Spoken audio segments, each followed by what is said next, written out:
What exactly was your relationship with Niccolo Detti? Who? What are you talking about? Madam, please, a young woman dedicated to her music and an enthusiastic artist, your marriage to Basilio could not have offered all you needed. And then about 6 months ago, you met Niccolo Detti. There was a spark, you started to see each other. It brought passion back into your life. How could you? But your tryst didn't go unnoticed. Felicia Sevigny spotted you with Niccolo, but rather than cease your affair, you took care to avoid the public eye. You started working with your husband at the office and met your lover there in the evening after Basilio departed. Billy would not notice, and you hoped neither would your husband. Do I have this right so far? Yes. I love Basilio, I truly do. But his first passion is his work. I respect that, but it left me adrift. Niccolo. Oh, sweet Niccolo. He was the man I needed. If he had had any other name, I would have talked to Basilio. But he was a Detti. And your husband suspected something. I think he did. He asked questions. Billy's schedule was moved forwards here. Yes, he suspected. And thus we arrive at the heart of the matter. How did Mr. Detti end up deceased in the safe? I do not know. Madam? I don't know anything about his death. Are you sure this is how you wish to proceed? It is the truth. Please, just leave me be.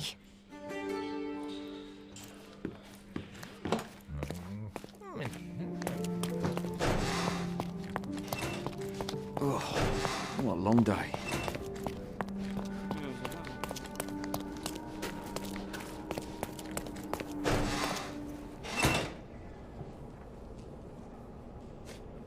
Were you aware of this, Mr. Capello? Of the relationship between your wife and Niccolo Detti? Enough! I will not hear it! Augusta is an impressionable woman feeling the stress of this horrible situation. She does not understand what she's saying. I see. So, you think... I think that if you want to help, you should stop bothering my wife and find the criminal responsible.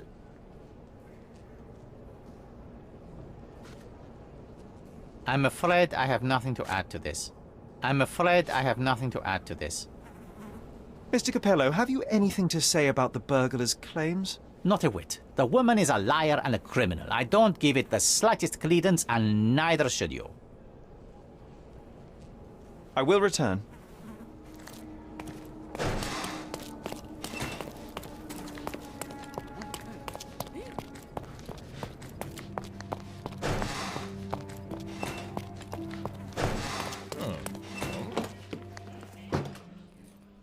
It is a shame it has come to this, but it is patently obvious that you are responsible for Niccolo Detti's death. How dare you? I wouldn't want him to. I see you need some persuasion. I know that Niccolo Detti went to the office to meet you. It was a midnight tryst. Niccolo would visit the office once Basilio left, but this time he returned. So you hid Niccolo in the safe. A foolish move. I didn't know the code had changed. It was the only choice. I couldn't let him be found. I loved him. Really? You could have saved his life by simply speaking with your husband, but you sought to free him another way.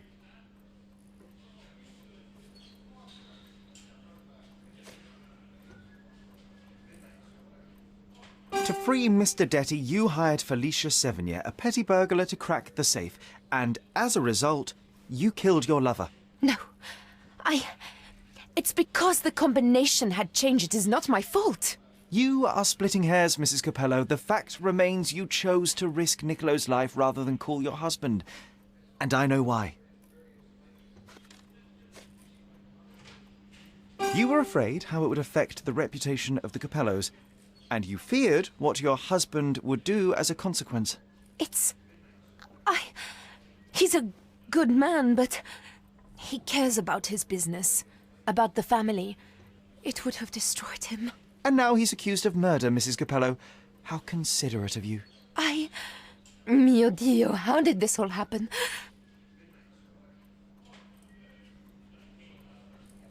Mrs. Capello, there is a way out of this mess. When the inspector arrives, tell him very little, insist you were with your husband and that he is innocent. But afterwards, you must tell Basilio about Niccolo. You wronged your husband. He deserves the truth. Perhaps. Yes, I believe you are right. Please give me some time to prepare myself. And thank you.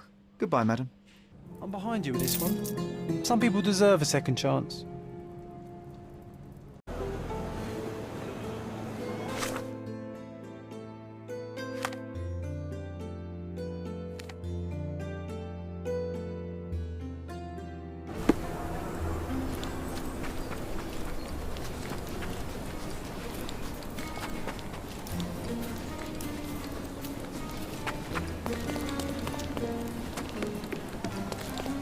And the kiss mark, it's the work of a siren, I'm telling you. Here to gawk at the bloater? Not at all, officer. Perhaps I can help. Help with what exactly? Solving an accident? Fellow drank himself to death, literally. Case closed. It's not the first case, neither.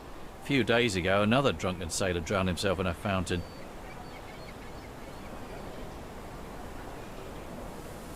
I would like to take a look around. Go ahead. Just don't disturb the evidence, all right? I still have to write my report. What can you tell me about the other sailor? Nothing to tell. Some rich chap complained about a dead body in a fountain. Wasn't me who inspected the scene, though. Should have gone easy on the bottle, if you ask me. They get to shore, they start drinking like fish. Too bad booze doesn't make them grow gills, eh? There's talk on the streets that a siren could be responsible for the drownings. A siren? You mean the bird woman kind?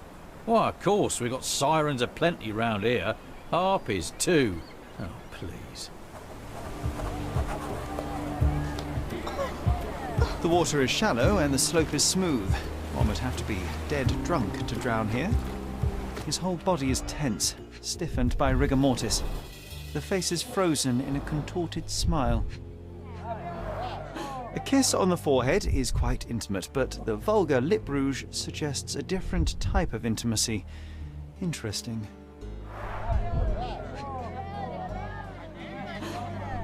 What's happened? His fingers are clenched as if he's clutching to life even now.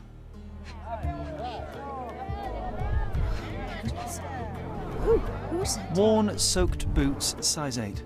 Something smells fishy here, and it's not brine. It's a good thing the tide hasn't washed away the tracks. I should inspect them more closely.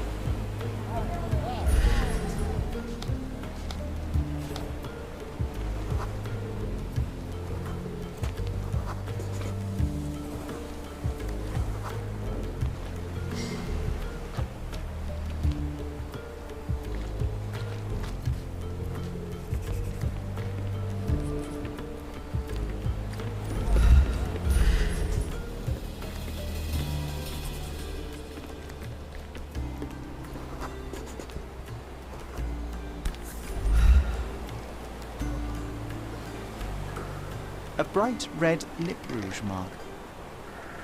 Light tobacco with a hint of citrus.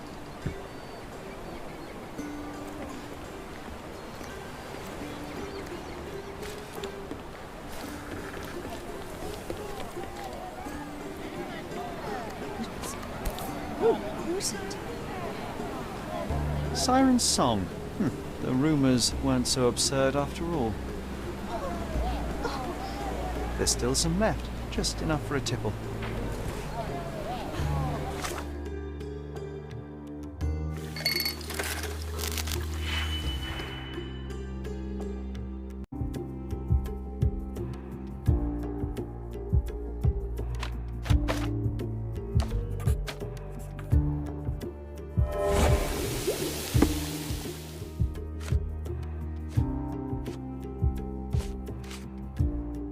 The sediment contains cyanide. It turns out he was poisoned. Didn't the copper say that fellow drank himself to death? He wasn't wrong. What now? I've still got my report to write, so make it quick. I hate to break it to you, officer, but it wasn't an accident. Care to elaborate, smarty boots? The bottle of wine I found near the victim had been poisoned with cyanide. He was dead before he hit the water. Whoa, that's a twist. Any leads on the poisoner? Nothing to put my finger on, but I might need to inspect the other drowned sailor. Well, of course I won't stop you. It's not my case anyway. We had a complaint about a body in a fountain. Can't have bodies laying about in fountains, can we? It was somewhere in Scaladio, as far as I know. You think they're connected? That is what I intend to find out. Thank you.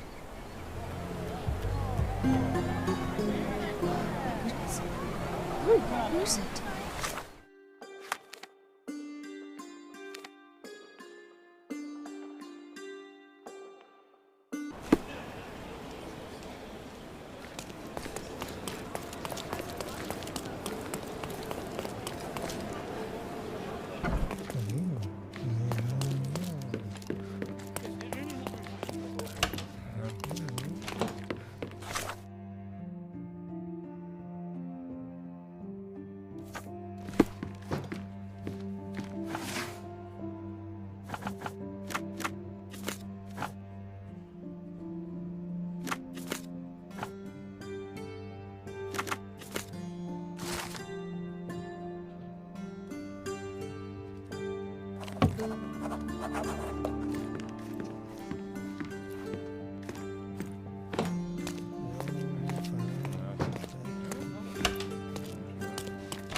Oh, look, they drained the fountain and removed the body. I'm too late. No matter, we'll work with what we have. Last week's newspaper, the front page reads, "Sky is the limit, Governor funds Arsenal's second airship."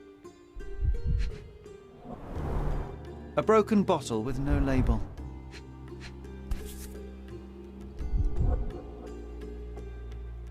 Light tobacco with a hint of citrus. A bright red lip rouge mark.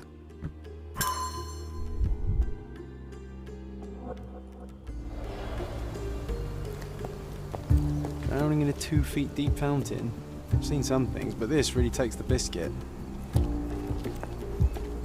A cotton shawl. Could it be our sirens?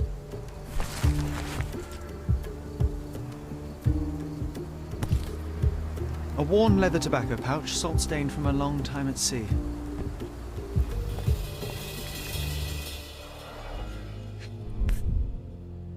This wine, again. Don't sailors prefer spirits? Drained to the last drop. The victim won't be needing his cap anymore. I might as well take it.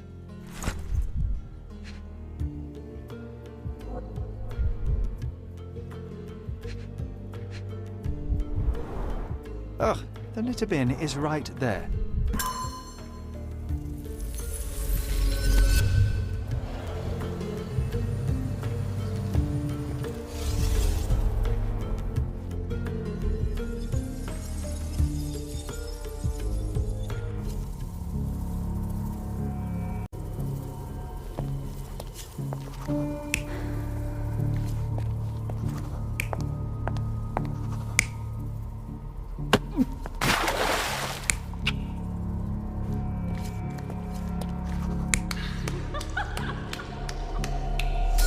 This sailor is another victim of the same woman. She poisoned him and pushed him into the fountain to make it look like an accident. Sherlock, the spot where he fell, I saw something. Maybe you should take a look.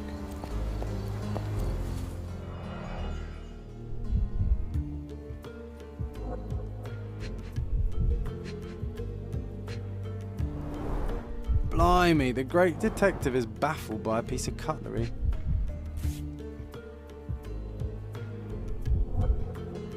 A water-soaked matchbox from The Drinking Dutchman. Must be a local pub.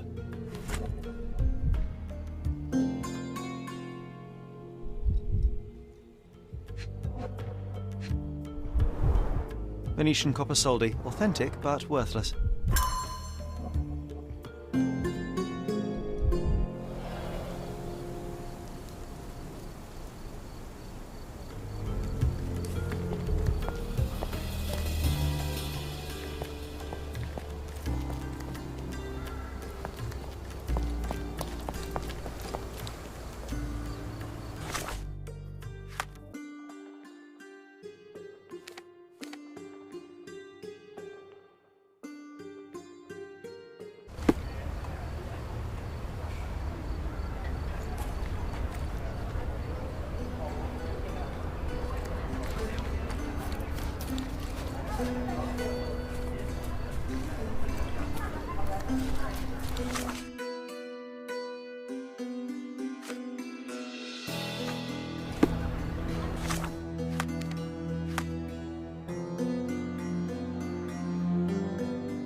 You sure you know what you're doing?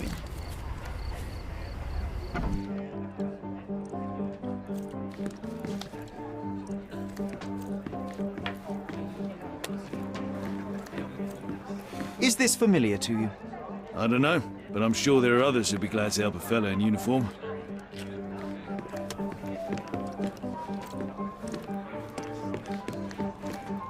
What can I get you, mate? Nah, I'm good. Don't want to end up like that guy who drowned in the fountain after having one too many. Aye, I know the fella. Shame, damn shame. But let me tell ya, it wasn't the drink that got him. 'Twas a curse. Let me guess. It had something to do with the siren? No way, mate. That's just a daft superstition. I'm talking about a real curse here. He was from HMS Achilles. Some British schooner, nothing special. Except one of them Jack Tars shot an albatross. Everyone knows it's bad luck. Everyone. The dimwit brought the curse upon his whole crew. 3 are dead already. Wait, I've heard of only 2 such accidents. Are you saying that another man drowned? Drowned or not, they've all kicked the bucket. Just this morning, another member of the crew was found dead. It's a curse, I'm telling ya. Now we're obliged to find out if it's really a... It must indeed be the curse, but how do you know all that? Why, he told me the whole story himself. The victim told you? His crewmate. The one who killed an albatross, Harry Thorne. He's renting a room upstairs. Every day, he gets completely rat-arsed, raving on and on about the bird around his neck. He's sleeping it off right now. But when the blighter wakes up, it'll be the same thing all over again. Do you have a free room? Certainly do. Dirt cheap. Here's the key. Go pick anyone you like.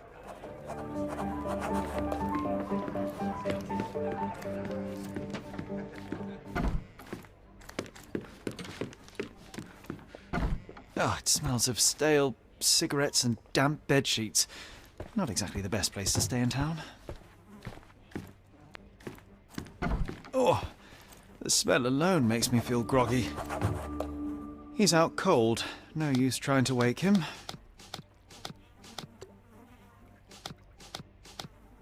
He's out cold. No use trying to wake him.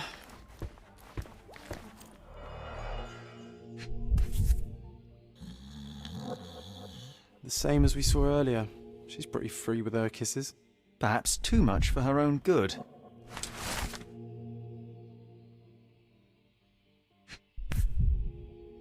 The photo of the cursed crew.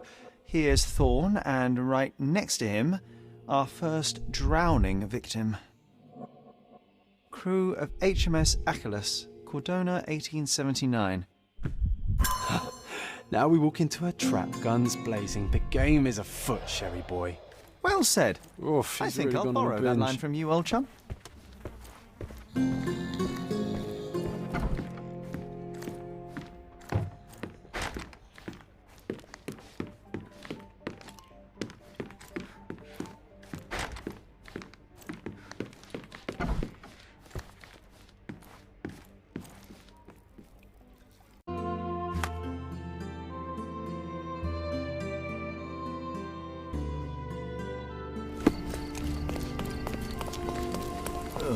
This place stinks of urine. Well, if it ain't Mr. Smarty Boots. Guess what? You were right about the poisoning, but this time I'm ahead of the game. We've got another homicide on our hands. Same method, same everything.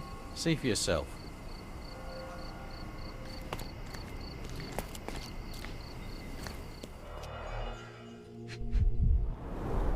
A sharp, bloody rock stuck deep in the mud. The officer must have rolled the body over.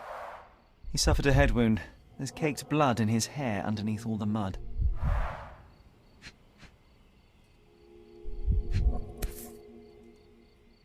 An empty bottle of rum. There'd be no sirens.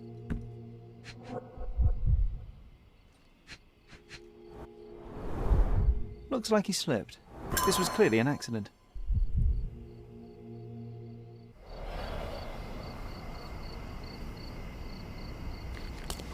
What did I tell you? We've a killer on the loose. I knew it. That may be true, but this here is very clearly an accident. The victim slipped and hit his head on a rock. I would have thought it obvious. Oh, you've got to be kidding me. I thought I had all this sewn up. But you just had to come along and make me look like an idiot. I hope you're happy now, genius. Just move along. So it was a curse after all. The curse of clumsiness. I hope it's not contagious.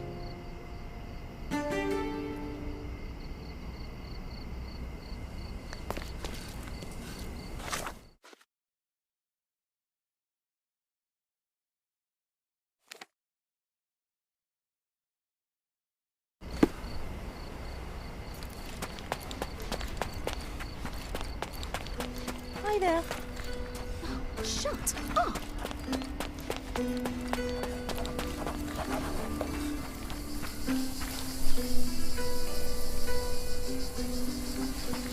Come on over, lovey. Don't be shy. I can see you're off for some fun. Madame Pauline will see you right. Girls, boys, a bit of both. Whatever tickles your pickle, darling. What's that got to do with me? I don't see what you're getting at. I'm looking for the girl who wrote this letter. Perhaps you know who she might be? Let me see. No, I don't know, lovey.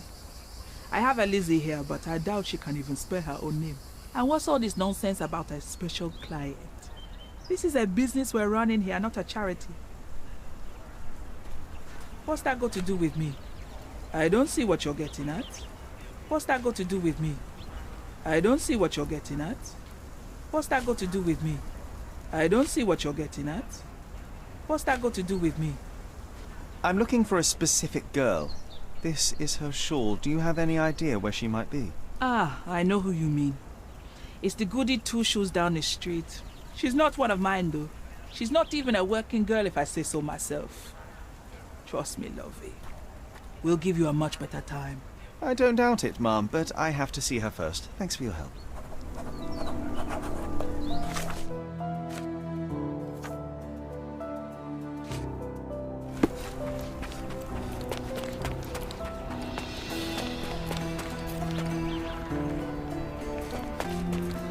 Nice to see you.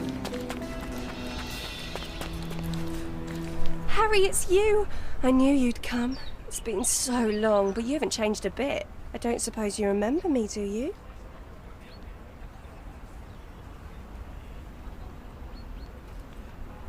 You must be Eloisa, yes? I got your letter. Wonderful. No point beating around the bush then. I've missed you, love. I wonder if you still have your prowess. Why don't we go to my place for some wine and something extra? How could I refuse such an offer from a pretty girl like you? Let's go right now. Wonderful. Follow me. It's not far from here. Here we are. Make yourself comfortable, love. There's wine on the table. You should have some. Loosen you up. Bring out your naughty side. Won't you drink with me? Absolutely. I'll join you in a minute. I just need to powder my nose. All right then. I'll be waiting for you, pet. Did you just call her pet? Seriously? Boy, you are truly hopeless, Sherlock. Siren's song. She is consistent, I'll give her that. The bottle was open and the cork replaced.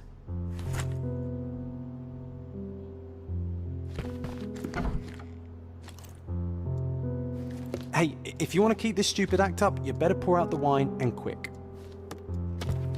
Hurry up, she'll be out any second. HMS Achilles, Friday, 5 p.m. She prepared for their arrival.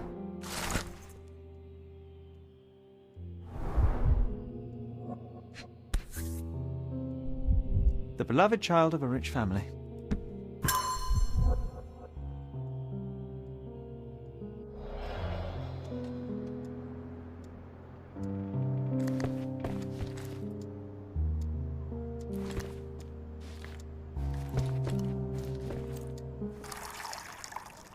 And done. No hard feelings, Mr. Ficus, right?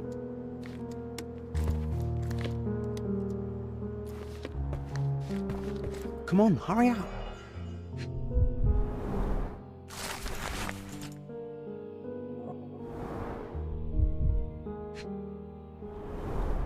This lip rouge looks good on her. Just saying. White powder with a bitter almond-like odour. These are no smelling salts. It's cyanide. Ah, she's smoking citrus-flavoured cigarettes. The dots connect. Oh, here she comes. Sorry for making you wait, sweetie. I hope the wine has kept you good company.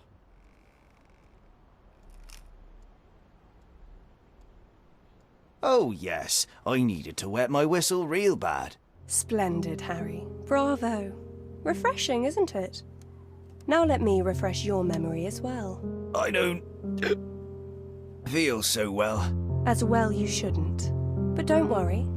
It'll be all over soon. It won't hurt. Much. At least not as much as when you and your friends forced yourselves on me. Not as much as when you ripped away my clothes, my dignity, my life. I've hated you with all my heart. But not anymore. Now I forgive you. Truly I do. Let me kiss you goodnight.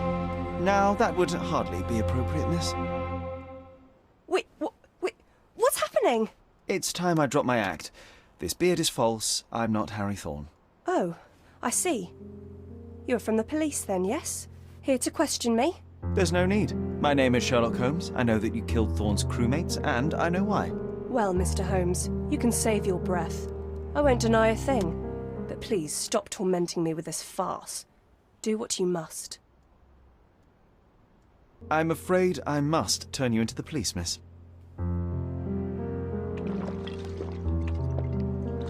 The police, you say?